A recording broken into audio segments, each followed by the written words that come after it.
సాయినాథ భజనమాల. ఓ సద్గురునాథ, నా ఈ పలుకుల మాధుర్యం నీ ఆశీర్వాదం.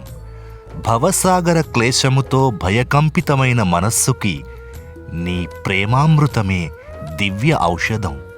భక్తులతో వ్యాపారం చేసే ప్రేమవర్తక నీ పాదమే నాకు పరమపదం. రమ్యమాధుర్యము శ్రీ సాయినామము, అతి మనోహరము సుందర స్వరూపము. నన్ను ఈ జగత్తు నుండి తరింపజేసిన సద్గురువు శ్రీ సాయిని పొందిన తొలగు పాపము. జనన మరణాలు, సంతానము, సంపదలు అన్నీ నీ చేతిలోనే. నీ లీలలు అనంతం. మనకెందుకీ అనవసర గర్వం? పూర్వకృత కర్మలే అనారోగ్య కారణం. నీ పిలుపు రాగానే వచ్చుటకు నేను సిద్ధం.